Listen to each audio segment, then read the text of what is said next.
आपने देखा होगा अभी हाल में मैरी कॉम और उसका पार्टनर अपने एक दूसरे के ऊपर मड स्लिंगिंग कर रहे हैं। कीचड़ उछाल रहे हैं। सेलिब्रिटीज़ को देखा होगा आपने, लाइक जेफ बेजोस का डाइवोर्स हो गया और बिल गेट्स का डाइवोर्स हो गया।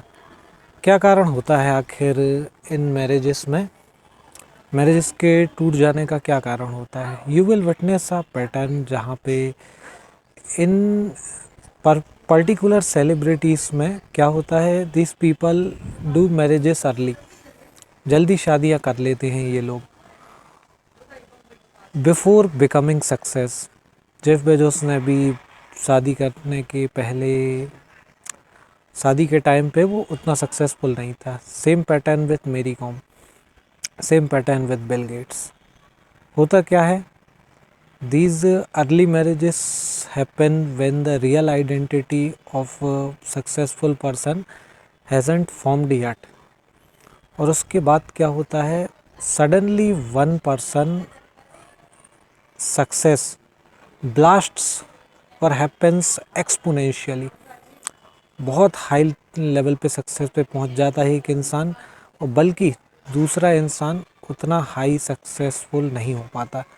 This is called in psychology asymmetrical identity growth, जहाँ पे एक पर्सन की आइडेंटिटी बहुत एक्सपोनेंशियली बड़ी हो जाती है और दूसरे की लैग कर जाती है। यहीं पर रिलेशनशिप में लैग आ जाता है। Second one is extreme power versus interdependence.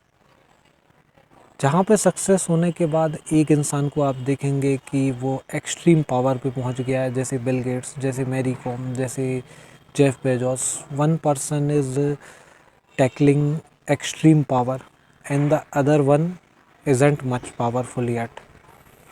so marriages का और क्या बेस होता है, इंटरडिपेंडेंस, जहाँ पे एक दूसरे को इमोशनल सपोर्ट देते हैं, एक दूसरे पर इंटरडिपेंडेंट होते हैं।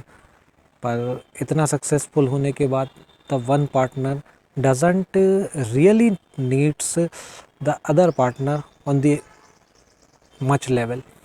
This is called relative power imbalance।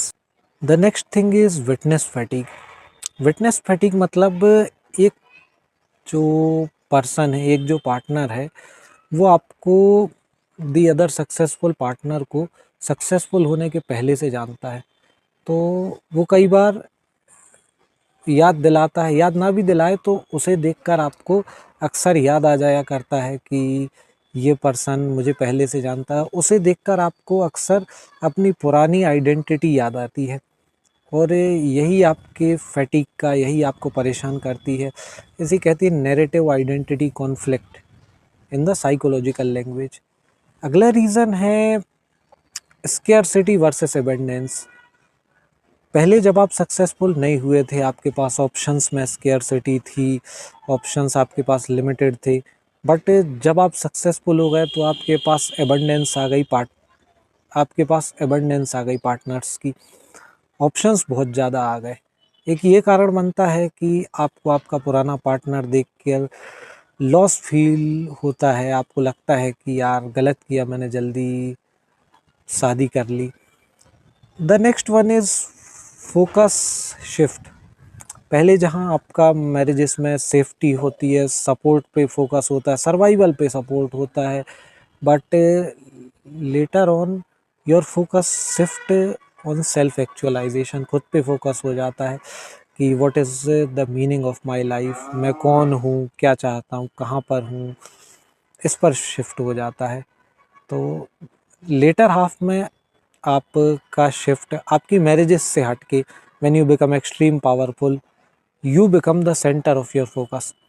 In the next one I will say, when you become successful, आपका नया पार्टनर जो होता है आपकी नई आइडेंटिटी को देखता है, एंड यू वांट कि लोग मेरी नई आइडेंटिटी को ही चेरिश करें। नया पार्टनर आपकी नई आइडेंटिटी के साथ अलाइन होता है और पुराना वाला मिस अलाइन हो जाता है। शायद यही कारण है कि इतने सारे सेलिब्रिटी डाइवोर्सेस होते हैं। This concept was for the top 1% people, this is not for mass, because mass में से 2 या 4% लोग ही वहाँ तक पहुँच पाते हैं। And talking about Indian societal context, Indian society में जो पेरेंट्स का होना होता है, फैमिली के अंदर जो पेरेंट्स होते हैं वो अथॉरिटी रखते हैं, और इंडियन सोसाइटी इस प्रकार से बनी है कि it provides cushion to the relationship of a couple. तो ये सब सारे कॉन्सेप्ट्स जो हैं वो इंडियन सोसाइटी में अप्लाई नहीं होते। These apply only to foreign societies, and the top most level, top 1% HNI, high net worth individual level of Indian society। Middle class society, normal Indian society में ये apply नहीं होता, क्योंकि आप उतने ज़्यादा सक्सेसफुल भी नहीं होगे, और पेरेंट्स की वजह से और उनके डोमिनेंस की वजह से your relationship survives, it does not thrive. मज़ा किसको आ रहा है किसको नहीं आ रहा है, चार दीवारी के भीतर कौन कितना खुश है, ये मैटर नहीं करता। सोसाइटी को मैटर नहीं करता। ऐसे तो करता है मैटर, बट सोसाइटी को नहीं करता मैटर ये सब। सोसाइटी जस्ट वांट कि आपका ये चलता रहे। तो this was about today's video. If you are liking it, do consider sharing और subscribing if you want। Thanks।